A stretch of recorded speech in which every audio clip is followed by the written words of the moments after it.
بسم اللہ الرحمن الرحیم۔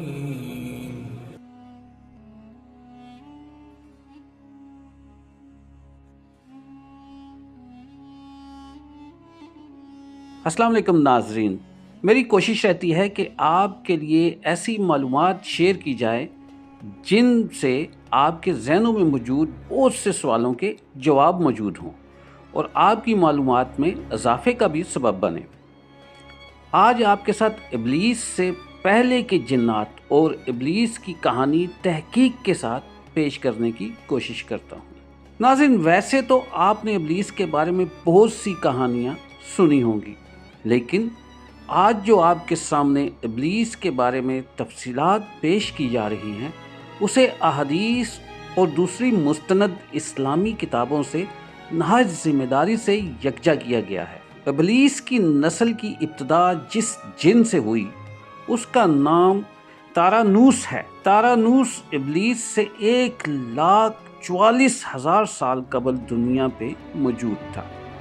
تارانوس کی نسل تیزی سے بڑھی کیونکہ ان پہ موت طاری نہیں ہوتی تھی اور نہ بیماری لگتی تھی۔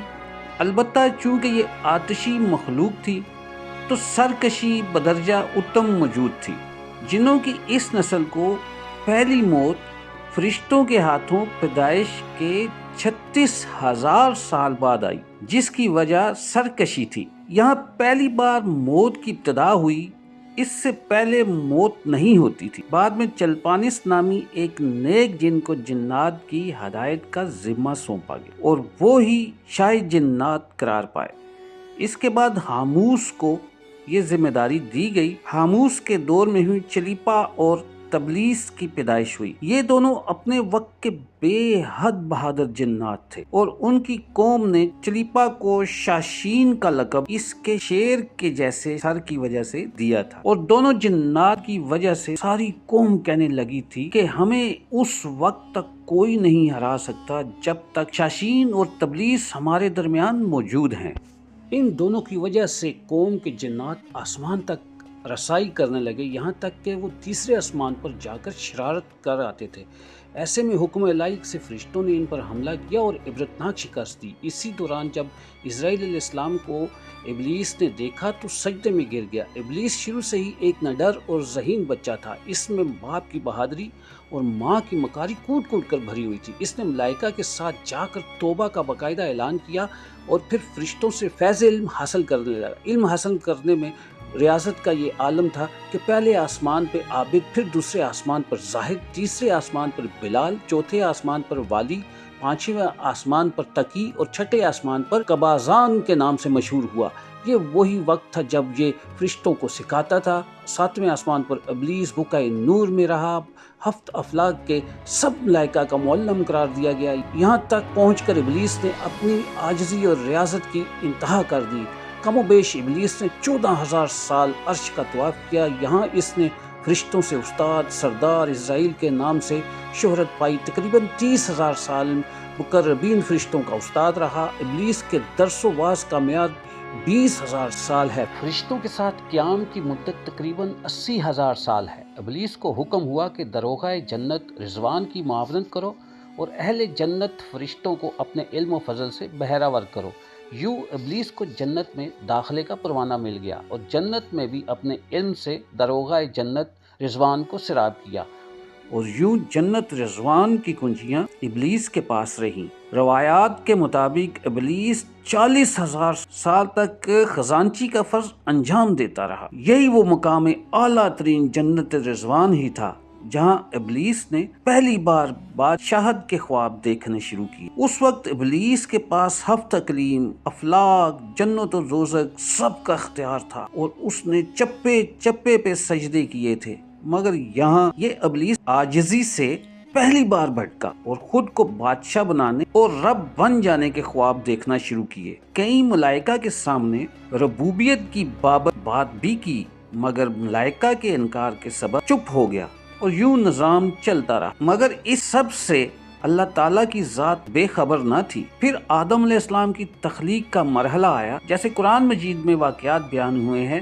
ابلیس آدم علیہ السلام کو جز مرحلہ وار مختلف اقسام کی مٹی سے تخلیق ہوتا دیکھتا رہا، وہ چپ رہا، مگر جیسے ہی اسے یہ معلوم ہوا آدم علیہ السلام اللہ تعالیٰ کا نائب ہے تو اس نے واویلا کیا، عبادات اور اطاعت کا واسطہ دیا، پھر طنز کیا کہ مجھ جتنی عبادت کس نے کی ہے، اور آدم علیہ السلام کو سجدہ کرنے سے انکاری ہوا۔ تب اللہ تعالیٰ نے کہا نکل جا شیطان مردود۔ لعنتی قرار پانے کے بعد ابلیس نے اپنی عبادات اور ریاضت کا رب کریم سے عوض مانگا، جس پر اللہ تعالیٰ نے ابلیس کو ایک وقت معلوم تک مہلت فراہم کی۔ ابلیس نے اولاد آدم کو صراط مستقیم سے بھٹکا کر اپنے پیروکار بنانے کا دعویٰ کیا۔ رب کریم نے فرمایا کہ جو متقی اور پرہیزگار ہوں گے تو ان کو گمراہ نہیں کر پائے گا۔ ابلیس کے اس لعنتی کام میں اس کے 5 ساتھی۔ نمبر 1، صبر۔ اس کے اختیار میں مصیبتوں کا کاروبار ہے، جس میں لوگ واویلا کرتے ہیں، گریبان پھاڑتے ہیں، منہ پر تمانچے مارتے ہیں اور جاہلیت کے نعرے لگاتے ہیں۔ نمبر 2، عور۔ یہ لوگوں کو بدی کا مرتکب کرتا ہے اور بدی کو لوگوں پہ اچھا اور پسندیدہ کر کے دکھاتا ہے۔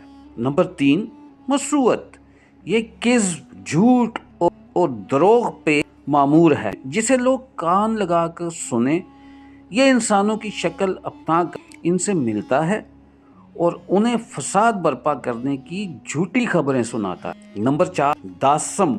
یہ آدمی کے ساتھ گھر میں داخل ہوتا ہے اور گھر والوں کے عیب دکھاتا ہے اور آدمی کو گھر والوں پہ غضبناک کرتا ہے۔ نمبر 5، زکنیور۔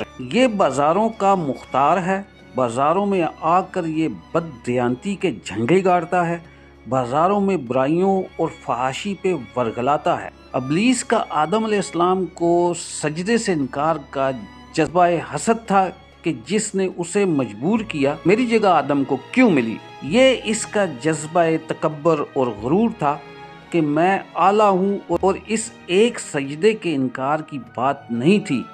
ابلیس نے دل میں خود کو رب مان دیا تھا۔ اسی شرک عظیم کی بدولت ابلیس تا قیامت رسوا اور لعنتی ٹھہرا اور اولاد آدم کو بھٹکانے کے لیے آزاد قرار پایا۔ اسی لیے کہا جاتا ہے کہ رب کریم کو انسان کی عبادات، عاجزی، علم و دانش سے کچھ غرض نہیں۔ رب کریم صرف دیکھتا ہے دل میں اطاعت و فرما برداری کتنی ہے۔ اسی بنیاد پہ تقوی اور پرہیزگاری کے درجے قرار پاتے ہیں۔ ناظرین، امید ہے آپ کو میری یہ کاوش پسند آئی ہوگی۔ اس طرح کی دوسری معلوماتی ویڈیو دیکھنے کے لیے آپ میرے چینل کو لائک کریں اور سبسکرائب ضرور کریں، تاکہ میری آئندہ آنے والی معلوماتی ویڈیوز آپ تک بر وقت پہنچ سکیں۔ آخر میں چودھری عامر شہزاد کو اجازت دیجیے۔ اپنا اور اپنے پیاروں کا خیال رکھیں۔ اللہ حافظ۔